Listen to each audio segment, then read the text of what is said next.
friends, and welcome to my pajama day. The reason why I look like a 12-year-old is because it is my day off. I work 3 days a week as a psychologist, and then Friday is my school day because I'm studying to become a healthcare psychologist. It's kind of, I think it's called post-grad in other countries, but in our country it's called postmaster education. And yeah, as I said, it means it is my day off, so I'm allowed to wear a wacky thumper pajama the entire day. I'm a sucker for special edition books, and every once in a while I go to the web shop of Waterstones and I take a look at their special editions and new releases section. And there was a book that looked really interesting, sounded really interesting, had sprayed edges, and was signed by the author. So I bought it. Long story short, I just bought it. I put it in my basket and I bought it. Later, I found out that this book is actually a semi-finalist on GOODREADS for the genre mystery thriller. And that book is The Devil and the Dark Water by Stuart Turton. You might know this author from his debut, The Seven Deaths of Evelyn Hardcastle. But before I start reading this book, I just really want to share with you guys how gorgeous this edition is, because oh my gosh.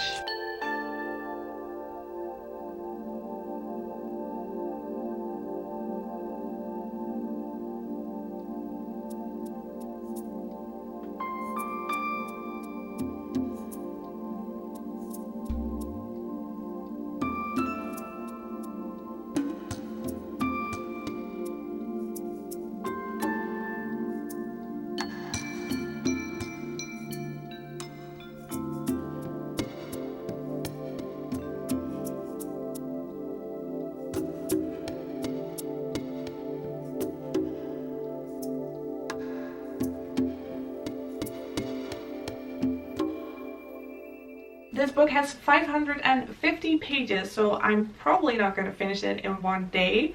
I'm going to try though. I don't know if I'm going to give you guys regular updates or I will just give you the book review at the end. I honestly have no idea, just decided to put on my pajamas and read. What I do know is that I'm definitely going to give you guys a full book review at the end. And let's find out if this book is worthy of being nominated for the best mystery thriller of 2020.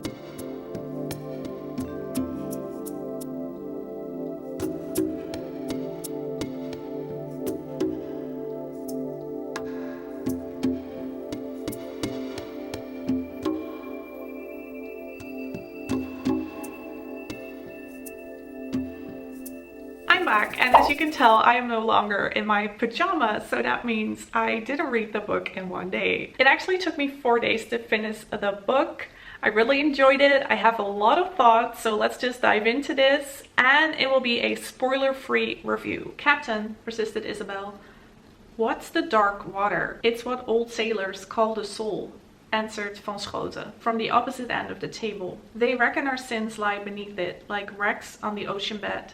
Dark water is our soul, and Old Tom is swimming within it. In this quote, Old Tom is the devil, so hence the title, The Devil and the Dark Water. The story mostly takes place on a ship called Amsterdam, and this means that there isn't much world building. However, the author does a great job of describing the ship, the different parts of it. There's even a map in the beginning of the book to give you an idea of where everything is. He describes it in such a way that it feels like you're there on the Amsterdam, and he's showing you the life of seafarers. There are brawls, there's mutiny, and even surviving a storm. Next to the seafarers, there's also a lot of passengers on board who are mostly nobles and are nowhere near used to life at sea. So they have to sustain themselves during these harsh circumstances like brawls, mutiny, and surviving a storm. The ship has 8 cabins near the mizzenmast where the passengers reside. And again, on the map you can see where these cabins are. So even though we only visit 2 locations in this story, I still think the world building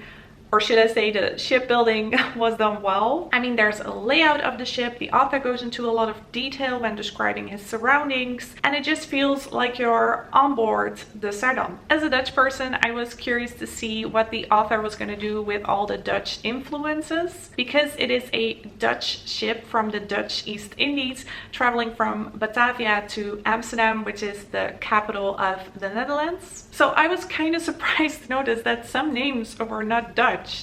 I don't know where the author found them, but they're definitely not Dutch. For example, the name Creatie Jens. Her last name Jens, that is actually a Dutch last name, but then her first name Creatie, I don't even know how to pronounce that, so I don't think it's a Dutch name. I also tried to Google it, like old Dutch names. Again, Creatie didn't show up, so I'm really curious as to where the author found that name. However, he did a really good job on all the other names, because Jan Haan is definitely an old Dutch name. Jacobi Drecht and Reinier van Schoten. Those are definitely Dutch names, and that's about it as far as Dutch influences go. So in my opinion, he could have just chosen any names or any country or any company, but he went for the Dutch East Indies, so I get why he used Dutch names.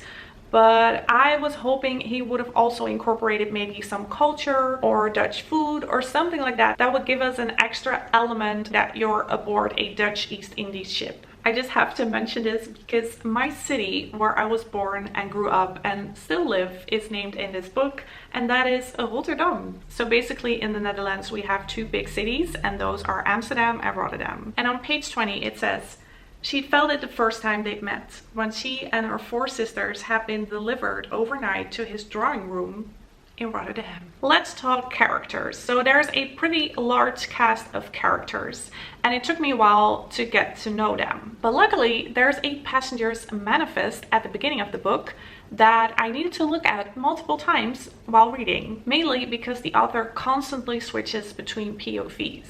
Some more distinguishable than others. I especially liked the first mate, Isaac Larm, who is described as a dwarf.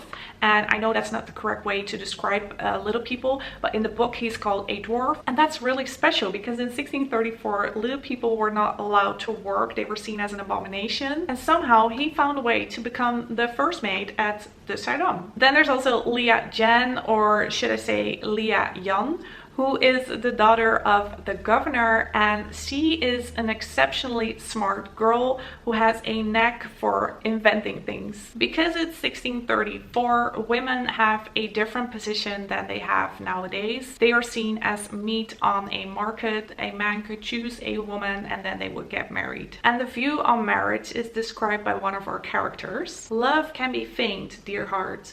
You can even convince yourself of it if you try hard enough. But it's impossible to spend an imaginary fortune. Marriage is an inconvenient convenience. It's the shackle we accept for our safety." And then the girl says, "Mama says she'd rather be free than wealthy in a cage." And I think that's really well described, because you can imagine that women, even in 1634, had their own mind and their own opinion about marriage. So here you have 2 opinions. One woman that decides to go with it and just take advantage of it, and the other one says, "No, I'm gonna stand up for myself and I'd rather be free than wealthy in a cage." Because the story is set in a realistic time period, you don't necessarily expect a real devil in the dark water. So with that idea in mind, I started reading the book, and from the beginning I felt that something was off. I had a lot of questions regarding plot holes, and almost all of them went unanswered. More than halfway through the book, I just didn't see how the author could make this right and come up with a plausible explanation. Until that plot twist,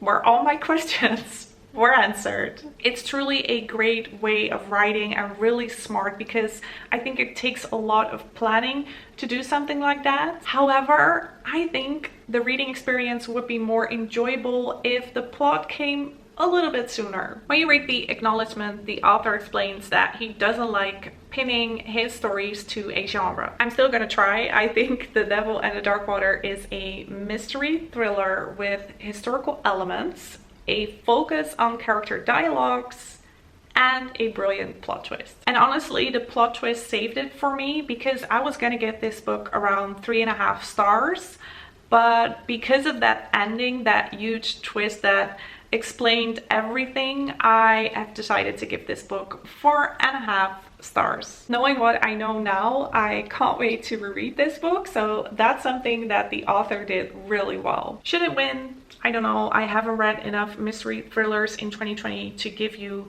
my opinion on that, but I do think it's definitely a worthy contender, and I'm excited to see if it will win. By the time I'm uploading this video, there's still time to vote on the best mystery thriller of 2020. So I'm excited to hear your thoughts on this book. Let me know in the comments down below if you have voted on The Devil in the Dark Water, and I hope that this book review will help you if you haven't voted already. And that was it. I hope you guys enjoyed this video. If you did, then please give it a thumbs up. Thank you so much for watching, and let's stay in touch.